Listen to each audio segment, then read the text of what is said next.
Welcome, everyone. Thank you for joining us for today's webinar. My name is Tim Calder, and I'm the Senior Events Manager at Achievers. Today, we are presenting Supporting Employees in a Post-COVID World, presented by Madeline Loreno. Just a little housekeeping before we get started. If you have any questions during the presentation, please type them into the question box in your control panel. I'll bring them up during the presentation, and we will also have time for questions at the end. Now, without further ado, we will turn the time over to Madeline. Our presenter today is Madeline's primary focus over the last 12 years. She has been on the talent management market specialization, talent acquisition. Her work helps companies both validate and reevaluate their strategic strategies and understand the role technology can play in driving business outcomes. Welcome, Madeline.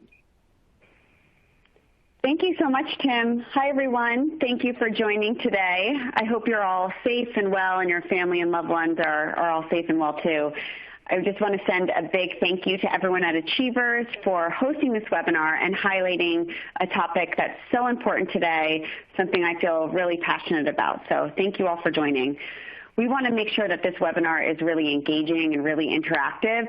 So please, please, please type any comments, any questions, any feedback right in that comments or that chat tab here or the Q&A, and I will make sure to read them. I'll comment throughout. I'll be checking it. So please let me know and interrupt at any time. So my name is Madeline Loreno. As Tim said, I'm the founder of a company called Aptitude Research. We do a lot of research on human capital management issues and technology and strategies. And I'm really excited to be here today because we are going to be sharing some new research for the first time ever that we've done on how companies are supporting employees through this time of uncertainty. So we launched two major surveys last month. One was to employers, and then one was to employees.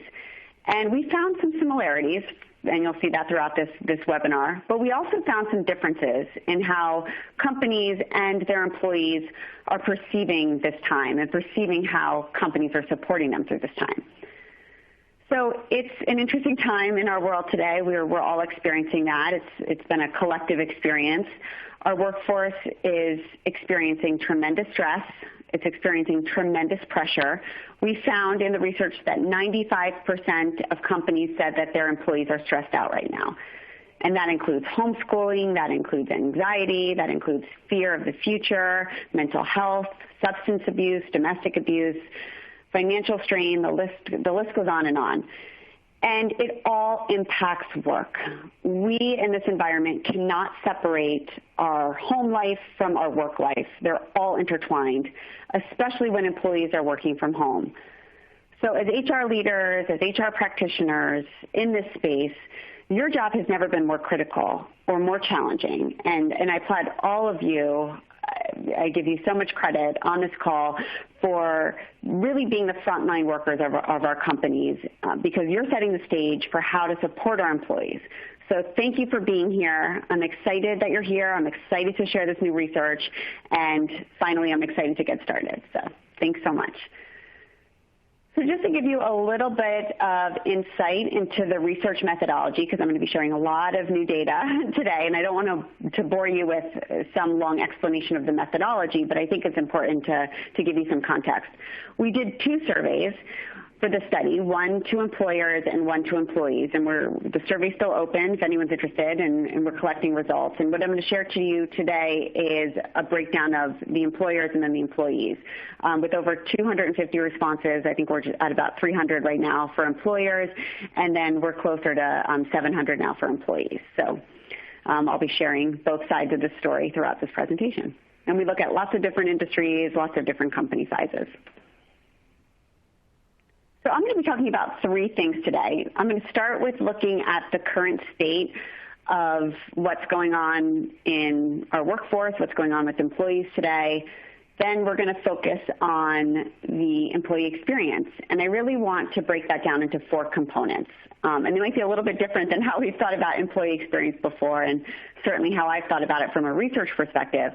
But I really want to focus on employee safety, employee communication, childcare and homeschooling, and that also includes taking care of, anyone that might be sick or taking care of older parents in your home. And then the final component to that is recognition, employee recognition. And then I'll leave you at the end of the presentation with hopefully some recommendations to think about these important topics moving forward. So our workforce today.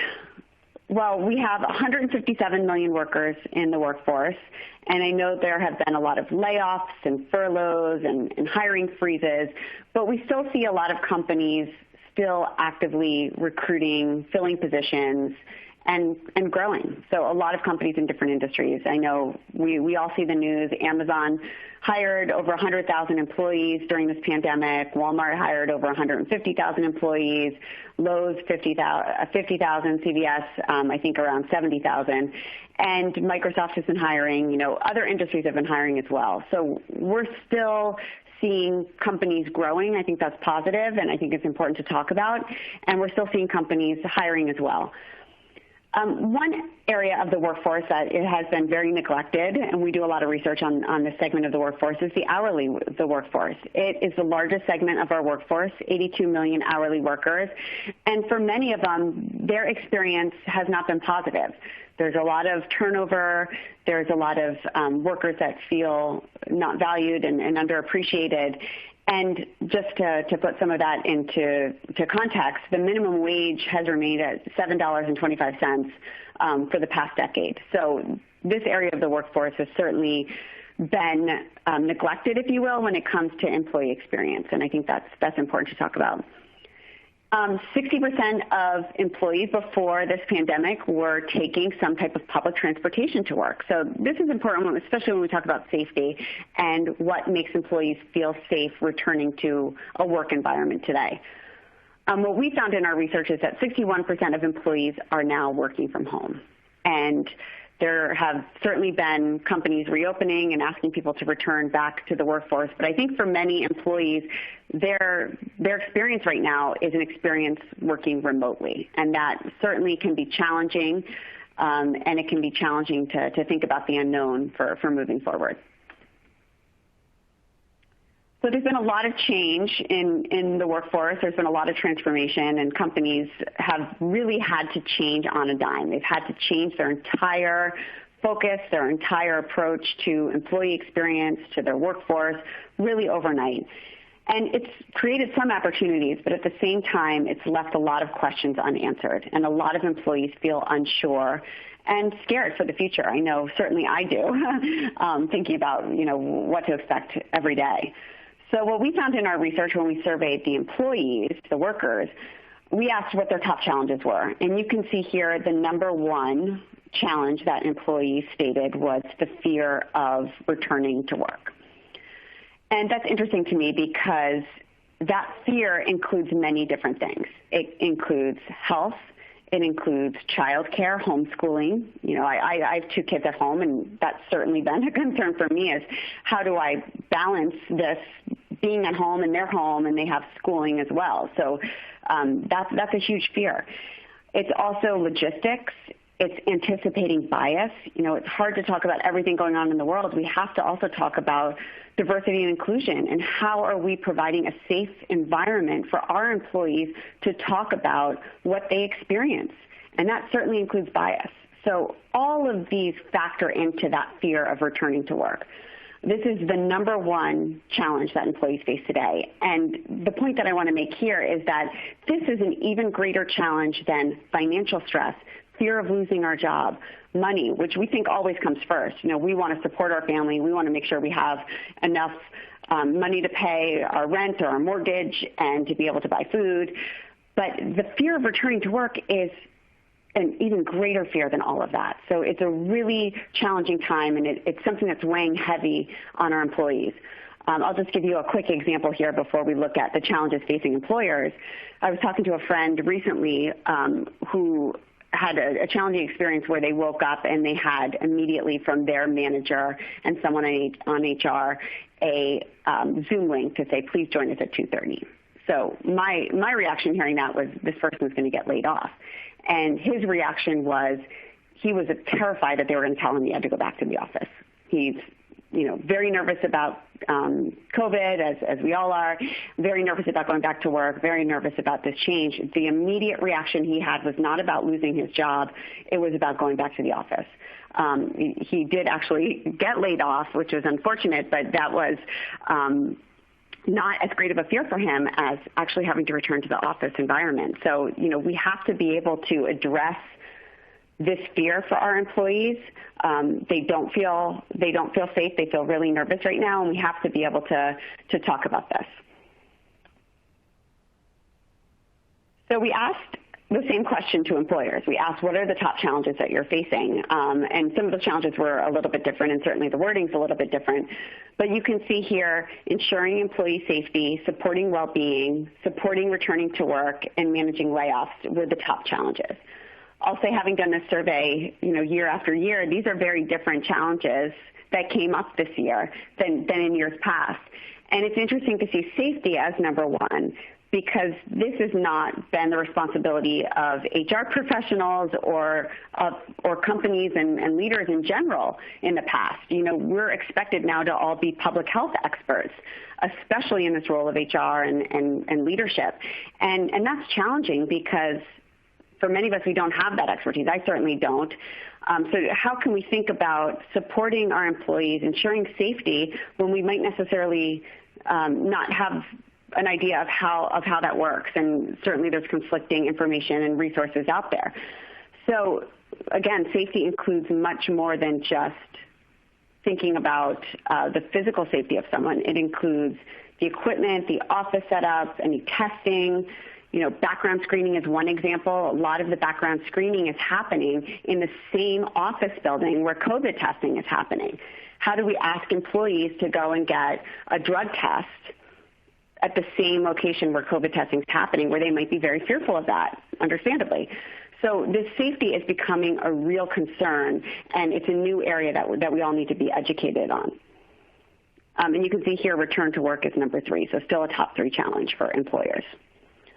So we are going to launch our first poll now, and hopefully I will do this correctly, but we're going to ask you, how has your workforce and your employees' workload changed since this pandemic? So, starting in March or February, how has their workload changed? Are they working more? Are they working less? Are they working the same? Are you unsure? Just in general, how do you think employees at your organization, how do you think their workload has changed? And we'll just take a couple minutes here. We asked the same question to employees, and then we asked it again to employers. So you'll see what we found in our research too. And we'll give it a couple more seconds too. And if there's anything else you want us to talk about too, there's some research here that we survey that in the deck, so feel free to chat it to me or to put it through in a question, and I'll make sure to check. Okay, let's see what our results are here. Awesome, and thank you all for participating. So it looks like for most of you, you recognize that employees are working more or the same. That's fantastic, and kudos to all of you, because I would say that you'll see the survey results we found, and to me this is an indication that you're all much more aware and concerned about employees and that experience than I would say most companies are, so kudos to you. What we found is actually that employees stated that they're working more or they're working the same. We found 85% of employees said that they're working more or the same during this pandemic, while only, nearly 50% of companies said that they're actually working less. And I hear that quite a bit, and talking to different organizations and then talking to friends and family members that I have as well, where they're working harder than ever. They're trying to keep their jobs. They're trying to make sure that they show value in the company. They're really nervous and concerned and working long hours, very stressed out. We found even in the research that most employees said that they only have time to work and they're so tired. They don't have time to do other things like exercise or do other hobbies or activities that they would have done before the pandemic. So employees think they're working more, and yet employers oftentimes just view this as they're not working as much as they were beforehand. So there's a real disconnect here, and to me this is a really important piece that needs to be addressed. We have to understand what the employee's experience is, what they're going through. Flexibility, only 32% of employees are getting more flexibility during this time. That's the number one thing employees want right now, is they want more flexibility.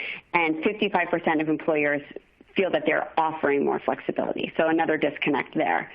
And then the final piece is well-being. And you can see here 62% of companies state that they're investing in employee well-being, yet 64% don't feel valued by their employer. And that's a really big deal right now. You're working from home, you're sacrificing time for yourself, for your family, for your friends. You're feeling stressed out. You're in this environment that might not be comfortable, and yet you don't feel valued by your employer. And again, a big disconnect here, and something that needs to be at least acknowledged within our organizations. So we have to acknowledge this reality. We have to acknowledge this disconnect, and we have to be able to understand how employees are feeling right now. And the one thing that we found in our research that both employers and employees agree upon is that employees are stressed out right now. 95% of companies say that their employees are stressed right now. And that includes, again, work stress, that includes life stress, that includes personal stress. And over 70% of employees said that they're stressed right now, more stressed than before the pandemic. And I think we probably all can relate to that on a personal level. This is the one thing that they agree on. And we have a responsibility, and we also have an opportunity as organizations, as HR leaders, to be able to address it, acknowledge it, and support employees through it. And we're going to talk about those 4 areas and how to do that. So returning to work. So this is, to me, another interesting part of the research that we found is that you can see here when asked, what and would make employees feel safe returning to work, you can see it's the flexibility, flexible hours, equipment, masks, limited employees in the space, which I think a lot of companies are doing right now. More frequent testing is not number 1, which is interesting, and then having a dedicated space.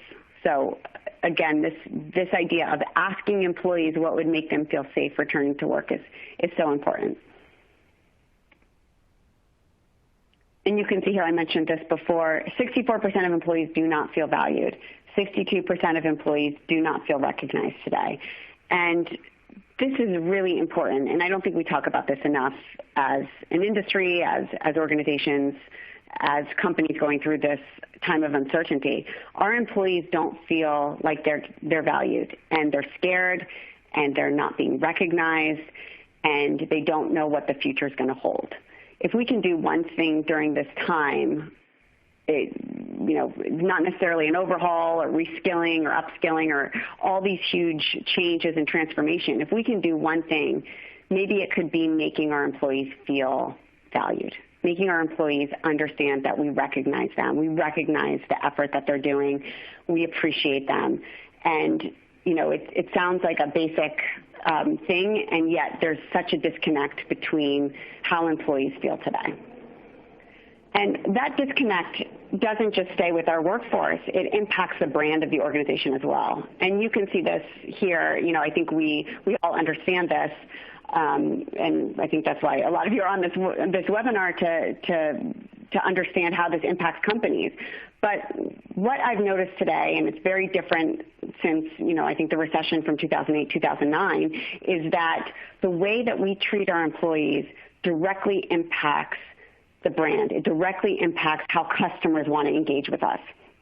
And I just put a few examples here, but I'm sure many of you know much more than I do, it's if you think about Marriott and Hilton as two examples, where the CEO, the leadership team said, we won't get paid during this time to support our employees. And for those employees that have lost their jobs or on a furlough, maybe we had to lay off, we're going to work with our partners like CVS to help them find new jobs, to help them find new opportunities, to help them make sure that they can work, they can support their families, they can support themselves during this time.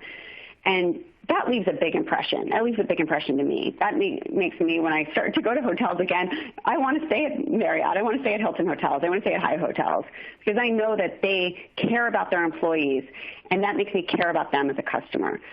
And it's not just true for big companies. It's true for small companies, too. I just put our local pizza place here in the Boston area, and they've done a great job of supporting local health systems and healthcare organizations in the Boston area. And, they've maintained their employees and been able to support them and providing more flexibility. And that makes me want to order from them more than other places, certainly. And then there's companies that have reinvented themselves to help support our frontline workers, like New Balance, where they have, transformed and used their employees to help design masks and provide masks to the healthcare community. That leaves an impression with me as a customer. That makes me want to buy New Balance shoes. And Amazon has, I think there's lots of views on Amazon out there for sure, but, to me, they've done a really great job of continuing to hire people, paying them above minimum wage, which is fantastic, and, providing a lot of flexibility and a lot of support right now. So the point that I just want to make here is when we don't value our employees, when we don't recognize their efforts, when we don't appreciate and engage them, it impacts our organization. It impacts how customers think about us. It impacts how we're going to be successful in the future. So that's the research that we found on what's happening today, the challenges, the realities, how companies are dealing with this. We have some more research. If anyone's interested, I can certainly share all of that with you. But the four areas that I want to really focus on right now and that came across crystal clear in the research are employee safety, employee communication, childcare, and recognition. So we're going to dive into each of these topics. Again, if there's anything that you want to share, if you have an experience, please, you can chat it or provide a question, and I'll make sure that I can get to it. I see a couple questions coming in. I'm actually going to look at them right now. Yeah, so thank you. So there's some comments about working more or working less, and I think this is a great point on companies that are really complex. Some of your employees might be working more, some might be working less, and I think it's important to address that reality too. Not everybody is working more today. There's certainly different situations, and there's certainly an opportunity to really understand how productive your workforce is today. So it's definitely all over, I think, the map too, especially when you're complex organizations. So let's talk a little bit about employee safety. Again, this is a really interesting topic for me. It's a really interesting area because it's new. It's not something that we were talking about a year ago. HR was not responsible for employee safety. We found that over 50% of the companies we surveyed said it's HR's responsibility. And that's really new. And, we're not public health experts, and yet we're expected to be today. So it's an important area. It's a confusing area right now because safety is very broad and it means very different things to very different people. What we found just on the recruiting side, so if you think about candidate safety, is that 77% of companies are planning for candidate safety for the remainder of this year. 1 in 3 companies stated that the top priority right now is candidate safety, and the area most impacted is interviewing, which makes sense. If your process in the past has actually been to bring people into an office for a physical interview, that's got to change today. So we have to think about remote interviewing, and if we're still doing those in-person interviews, we have to think about the right communication and a safe environment to do them.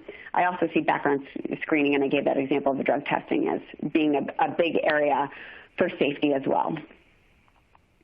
So we asked employees what would make them feel safe today. What are the things that are included in safety? And you can see the top were masks and PPE, thinking about just providing those basic equipment to employees. To me, that's really important because there's a question of who pays for it. And I've seen a lot of discussion around that with companies. Is it the employee's responsibility, or are we as the employer going to provide that for our employees? And being very clear about that is important too. If you're asking employees to come in and wear masks and wear equipment, you have to be very clear about being able to provide that for them, or if you're expecting them to bring their own equipment in. Working from home, that's certainly one way to help employees feel safe right now, and again, goes back to that number one challenge. The number one challenge is that employees are fearful of that returning to work. So providing that flexibility, and that's a tough question. I mean, kind of going back to the do employees work more or less question, if you're a complex organization, you have to really think about what employees you might need to work from home, or what employees could still work remotely, and make some decisions there. Have some difficult conversations around, do we really need employees back in the office? And you're certainly going to need some, but what will that look like? What will the future of your workforce look like? Testing, employees said testing would make them feel safer coming in. I think we can all understand why that would be the case, but again, it's understanding who's doing the testing. Are we sending employees somewhere to get tested? Are we asking for them to show the results of their testing? How is that testing going to work, and what's the process around that? Using PTO, and this is a tricky one. So employees said it would make them feel safer if their employer said to use PTO at this time. But the tricky thing, and there's obviously a lot of legislation that's happening around this, is thinking about what is that PTO? Are we telling employees, if you're not safe and you don't feel comfortable, just use your paid time off? Or are we giving them more paid time off right now? Are we thinking about how do we, companies call it COVID hours, how do we kind of think about providing more for our employees, more benefits, more protection during this time? And again, there need to be some conversations around that, and then there needs to be a policy around that. And then redesigning our office spaces. I think this is certainly more relevant for some industries than others. Certainly some industries have to redesign the space and meet certain standards based on your state. And that requires an investment. So a lot of companies have to delay this return to work based on changes they need to make in the physical work environment. Interesting that 36% of employees don't feel safe returning right now. So that's employee safety. It's, to me, again, a topic that we weren't talking about. It's a new topic for HR, for the employee experience. And the recommendations that I have for employee safety are to survey employees.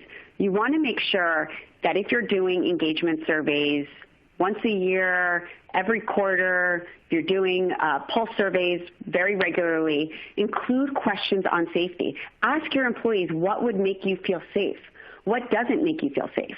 What are you afraid of when it comes to safety? Ask those questions. Put them in the surveys. This is a great time to rethink the engagement survey right now and to collect that feedback from your employees. Ask those questions.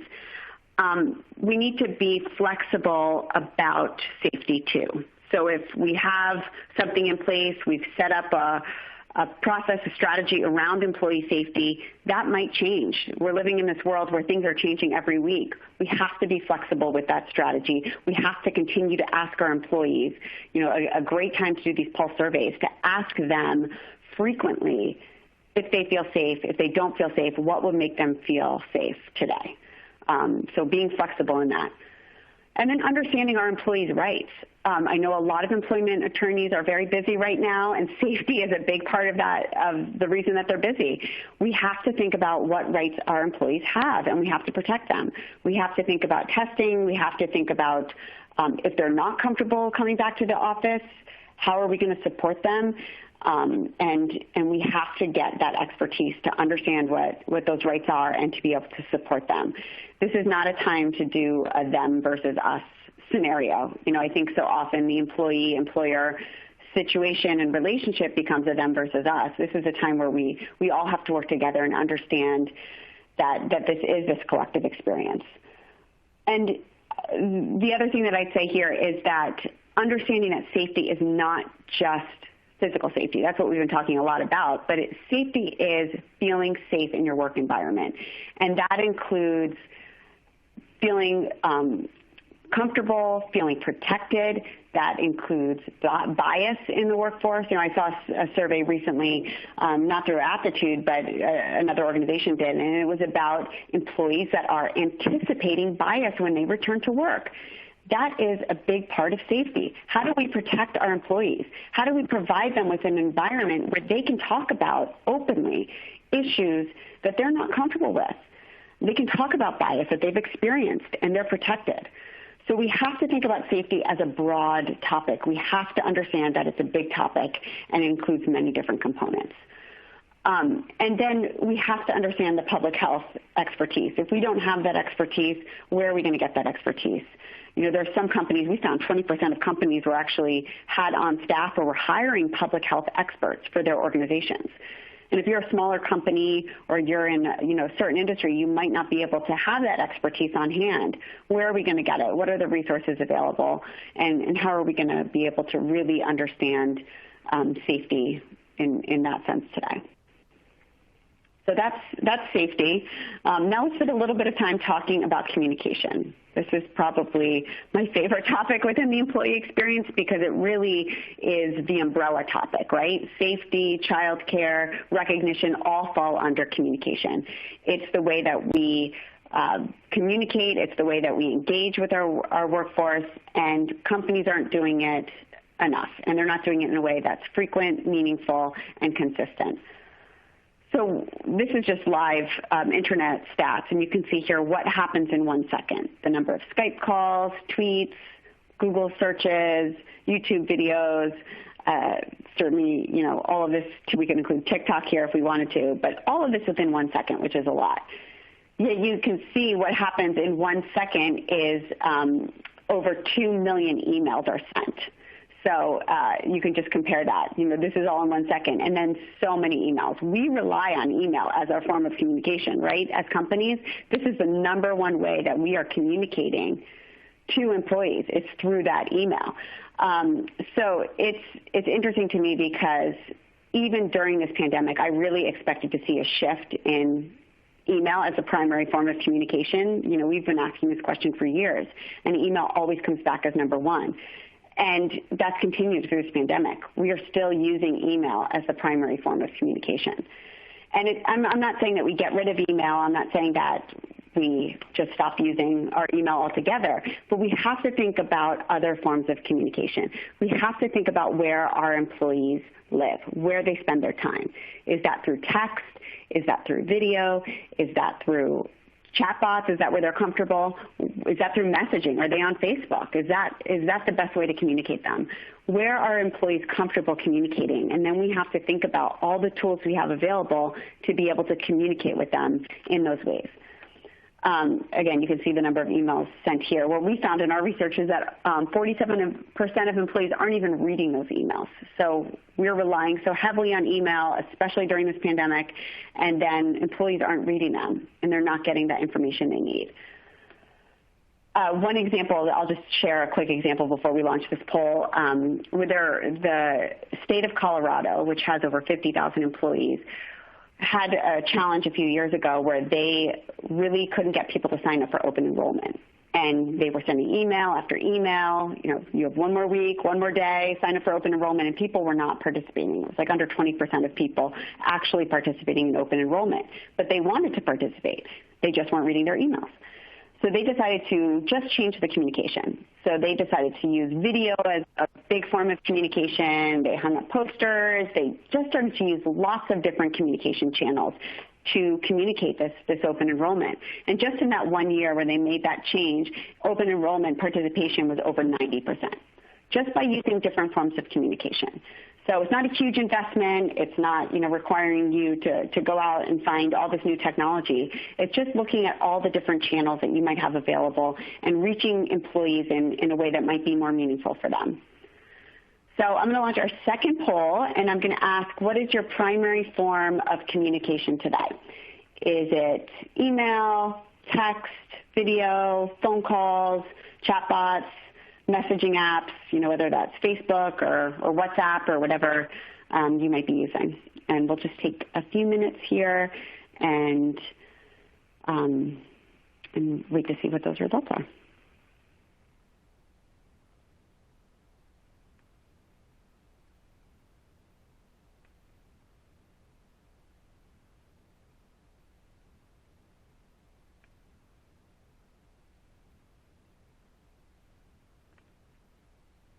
Email.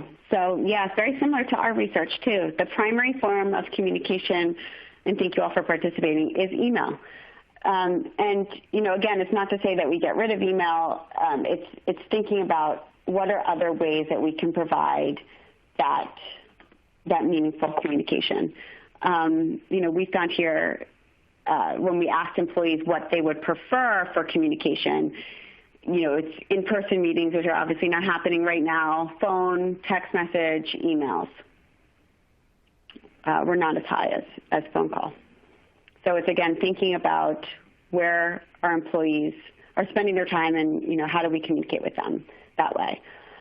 There's some change management around communication now, too, and I think that's important to talk about. Is we've all changed really quickly in a very short period of time with how we communicate with each other and how we respond to this kind of remote environment that we're all in. And with that, video has become so popular, right? We all laugh at this Zoom environment and the Zoom economy that we're in right now, where we're on these Zoom calls all day long and we're on video all the time. And we just have this expectation around it. I know there's been some training around Zoom and what to expect, but for a lot of employees, they don't feel comfortable on video still. And that could be because of the office setup. For people that don't work from home, they don't have a dedicated office. They don't have good lighting. I don't have good lighting. I know I've had to make an investment, and took me a long time to finally give in and make some investment in lighting. But we can't expect all of our employees to do that, and that's money and that's resources. So it's having some understanding. And to me, the discussion around video, especially if we're going to use it and we've become a Zoom company, is having some empathy around it. Is to say, we're so happy that you showed up. Thank you so much for showing up on video. We don't care if you're in a T-shirt or your hair is in a messy ponytail. We're just happy that you're here, and it's so nice to see you. It's this idea of not having expectations that are unrealistic around the video. It's okay that lighting, it's okay, when we hear examples of companies all the time where kids are coming in, sitting on their mom and dad's laps and saying hello to everyone on the Zoom call. And that would not have happened a year ago. I can tell you, working from home for years myself, that's always been my biggest fear on video, is that my kids cannot come in this office. And we're seeing companies change that. They're being more forgiving. They're being more open. They're being more understanding about this environment that we're all in. So I think the change management needs to happen on both sides. We need to support employees as they now understand this Zoom world that we're in, but we also need to be able to talk to our managers and let them know that we really need to communicate differently around what our expectations are.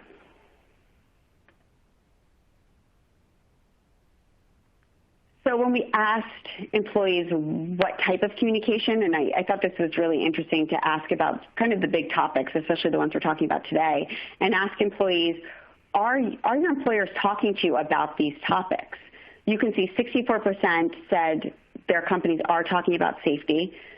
38% said they're talking about the future of their work and their jobs. Only 24% are talking about diversity and inclusion. Only 23% are talking about well-being, mental health. How are you? Do you need help? Do you need to take some time? Having these conversations. And only 10% are talking about childcare. And again, which is why I thought it was so important to include a whole section on this in this webinar. So we need to talk about these topics more. We need to provide an environment where employees feel comfortable talking about these topics. They're impacting them, they're impacting the work they do, and they need to be able to openly have these conversations. So let's talk about childcare and homeschooling a little bit. And, I understand everybody is in this situation, but I think for those that are, and for the employees either that work for you that are in this situation, or peers at your organization that are dealing with homeschooling and childcare, it's really challenging.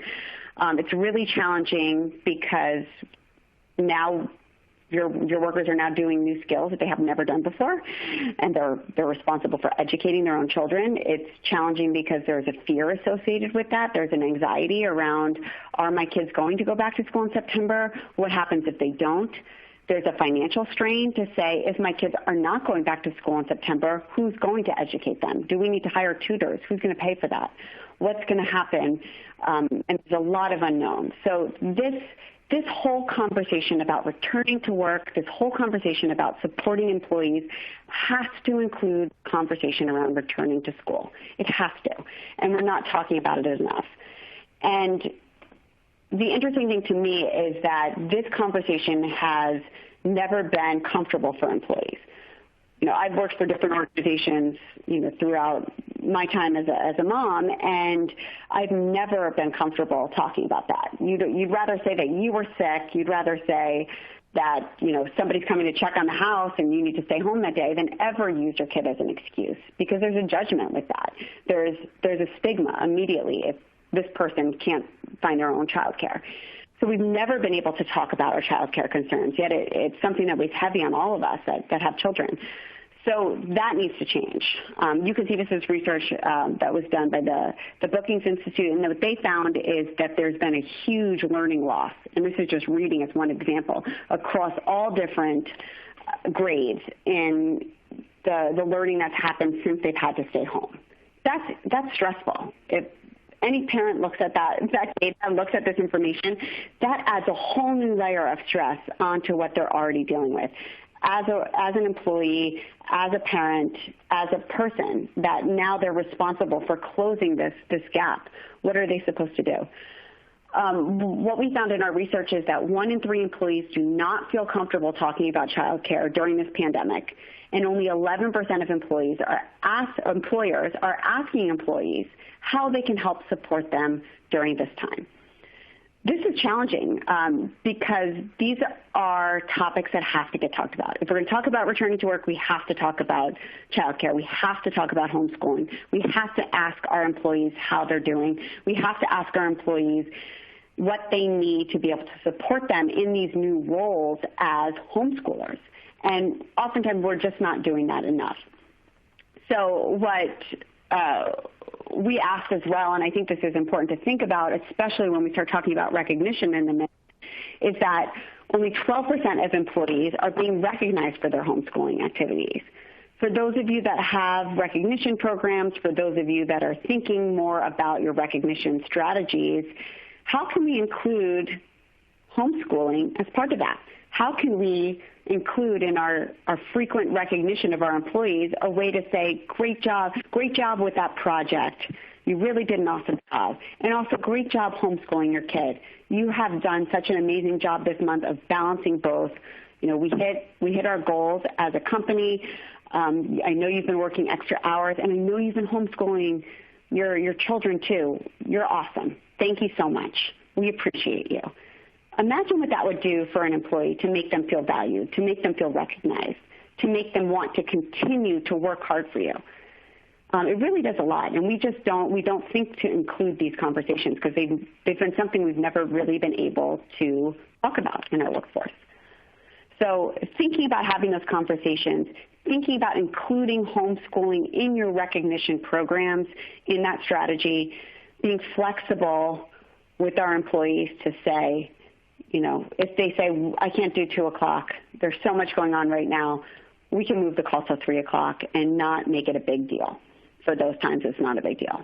Can we do that? Can we provide that flexibility? And then can we change the tone of the communication where we do know that this is a stressful time, where we're not necessarily judging or placing unrealistic expectations on those employees that are trying to balance both right now. It will go a long way. And then the final, this is certainly not the least important. If anything, it's one of the most important things we can do right now. And to me, this is just a huge opportunity where we can see tremendous results in a very short period of time, is rethinking the way that we recognize our employees today. How can we think about really showing employees that we appreciate them, we thank them, we want them to stay motivated, and do that in a way that's consistent, frequent, and meaningful. So I'm going to launch our final poll for this webinar, and I'm going to ask how you're recognizing employees today. Are you sending small gifts of appreciation? Are you sending out emails? Are you doing peer-to-peer recognition? Are you using technology? Are you using social recognition to be able to encourage that recognition? Or you don't know. So we'll just take a minute here. It's interesting to me, I've been studying the recognition space for quite some time, and it's amazing to me, even large companies where the only recognition that really happens is through anniversaries. We celebrate the one-year anniversary, typically through an email or maybe a plaque, or maybe there's a cake for all the employees that have worked there for that year. But we don't do more than that, and we don't provide those meaningful recognitions consistently throughout the year. And the peer-to-peer recognition is also so important. How do we encourage employees to recognize each other? So it's great to see so many of you do the peer-to-peer recognition. So many are using a social recognition provider and sending the small gifts of appreciation.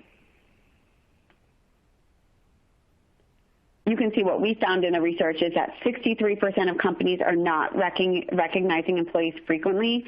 78% of employees don't feel recognized by senior leadership. 1 in 2 employees have not been recognized since January. This is amazing to me because there has been so much change. Employees feel so stressed out. All this data that we've been talking about. Employees feel stressed out. They don't feel valued. They're going through this change. They're dealing with so many things that impact their life and their work. And yet 1 in 2 employees have not been recognized in any way whatsoever since January. That's a big deal. That really says a lot. Just to be able to get a small token of recognition, even if it's a text message that says, "Great job today," means so much. That goes a long way. That changes someone's day from being a bad day to being a good day. It really does. And only 22% of companies have increased their investment in recognition this year. To me, if there's one opportunity to think about during this time, it's how can we provide a culture where we are recognizing our employees in a more consistent way, where every single employee at our organization receives some type of recognition from their peers or from their manager to be able to feel like they're a part of this organization, to feel motivated, to feel valued. And we're not doing that enough. We asked also in the survey about managers and how we're training managers. And less than 20% of companies are training managers on how to communicate with compassion. And that's a big part of the recognition too. If we create a culture where we recognize people frequently, where we recognize that everyone's going through a hard time, where we recognize the reality that we started talking about in the beginning of this webinar, and we address it, and we say great job, and we say thank you, that impacts the way that managers communicate too. That impacts their understanding of how they should be treating employees and communicating with employees. So thinking about how to provide this recognition, peer-to-peer, making it consistent, making sure that it's meaningful, and making sure that it's frequent. So I know we've got a few minutes left, and I want to save some time for any questions that come in. But some recommendations to leave you with here to think about is improving communication, looking for a partner. So as you're investing in different technology, if you're looking for different solutions out there, whether it's to support your communication or safety or recognition, it's really important today to find a partner. I think so often we think about just technology as a provider, something to provide a capability for us. How do we find partners that understand that we want to go through change, we want to provide a different employee experience, and they're providing solutions to support that? Recognize employees, recognize them frequently, include things like childcare in the recognition programs. That will go such a long way for the company, for the brand, for how customers perceive you as well. Think about mobile. I think especially now with everything employees are going through, and they're juggling working from home, they're juggling different computers, sharing computers all at home. How can we think about providing more options through mobile and making sure that we can communicate with them that way, that we can recognize them that way, that we can ensure that they're feeling connected through a mobile device. And then be genuine in the communication. And I think that's something that I've seen a lot of companies having to really shift how they do that, is changing the tone of the communication, changing the tone of their messaging to really be genuine, to say, we know this is a hard time. Thanks so much for showing up. It's okay if your dog's barking in the background. It's okay if your 5-year-old runs in and sits on your lap. We're glad you're here, and we're going through the same thing right now. We feel the same way. So those are my recommendations. This has been a really exciting research project for me to work on and see what companies are doing, and then also see what the perceptions are for employees. So I'm happy to share that with anyone that's interested or wants to learn more about the research. And I know we have a couple questions here. So. Hi, Madeline. Thank you so much for presenting today. We've got some questions, and a reminder to everyone we are live, so if you have any, please put them in the chat box. So the first one, what is the best form of communication with employees today? Yeah, it's a good question, and I think so often we think it just has to be one thing, where this is our only form of communication. And I think that's what happened with email, is it became easy. This is the primary form of communication, so this is pretty much how we will communicate. The best form of communication is to use lots of different communication tools, because you have different employees that are going to be used to different things. And I think, back to the comment earlier from the complex workforce, if your workforce is complex, your employees have complex needs. So thinking about all the channels of communication available. Text is really effective right now. I know for a lot of companies are moving to video. So thinking about being able to provide some engagement, and again, some of that change management through video can be really effective. Chatbots are really effective, especially for automating some of these processes. So if you want to be able to answer some basic employee communication questions some employees have about returning to work, about their benefits, about what the company's donating to right now, what causes they care about, to be able to provide that through some type of chatbot or conversational AI is valuable right now too. Great. And how do we recognize employees when they work remotely? Yes, it's so important, and it's such a good question because, I think what's happened, and I think that's why we're seeing 1 in 2 employees say they haven't been recognized since January, is as we're adjusting to this remote world, a lot of the recognition has stopped. We're just focused on changing our processes. We're focused on making sure that we're moving forward and people have what they need, but we're not taking that time to really appreciate and recognize and motivate our employees. So to be able to do that through social recognition, that's a great way to be able to provide a platform where that people are logging in and they feel good. They want to feel good. So they want to be able to use a solution that helps them feel good, and to do that frequently is definitely a great option. To think about providing recognition through text messages, through part of the Slack channel, whatever you might be using to communicate with employees, but making it really part of the culture so that it's happening all the time. And it's happening not just when managers are reminded to recognize, but it's happening naturally, and peers are recognizing each other too. Great. And right now, everything is very uncertain. So what if we don't know when employees will be returning to work? Yeah, I think that is a big concern for companies. And the reason I think employees oftentimes don't get any communication around these topics, like when are we going to return, safety, communication, all the things we're talking about, is because a lot of employers and HR leaders, they don't know right now. We don't know. They don't know when people are going to be returning. If that's certainly the case for your organization, still communicating that you don't know yet is still very effective. I think employees just want to know, to be able to come out and say, we're on the same page as you.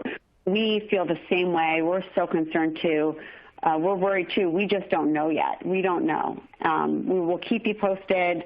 This is our plan to be able to communicate with you when we do know. But checking in frequently, to me, over-communication right now is a good thing. It's much better than no communication. It's much better than under-communication. Anticipating what those questions might be, communicating them frequently, and being able to reach out and to say, we don't know right now, but we are committed to you, and we're going to communicate when we do know. Great. And then another question came in: why the disconnect between the employees saying they're working more, whether their employers thinking they're working less? Yeah, such a great question. This was probably the thing that was the most interesting to me about the research, I'll be honest, when I saw that disconnect. And I think it's the mentality of the us versus them. There has always been this, they're out to get us, we're out to get them, between employees and employers. And what I see even from friends and family is people are working really hard right now, and they are managing a lot. They're working long hours. They don't have time. They're exhausted. They don't have time to do, exercise or to do some of these other activities that they're used to doing. Yet the perception with employers is we've given more PTO. We've given more time. We're not seeing them online 9 to 5 necessarily, even though they might be working, 5 to 11 p.m. So we think they're working less.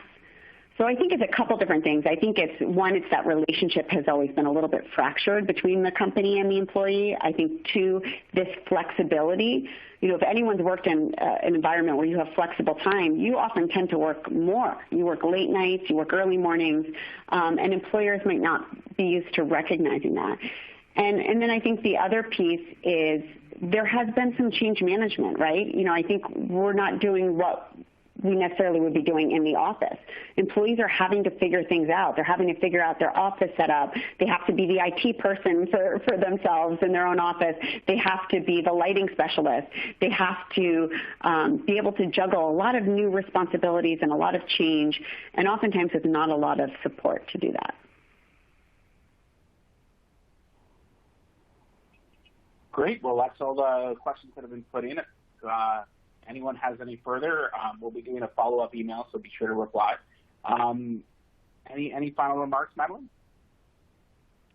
No, thank you so much for everyone that attended. I really appreciate you being here and showing up for a topic that I think is so important today. If anyone has questions about the research, questions about some of the things that we talked about, I'm happy to share. And I'll chat in my email here, right here, if you can all see chat. And feel free to reach out anytime. Thank you so much for being here. Great. Thanks for your time today.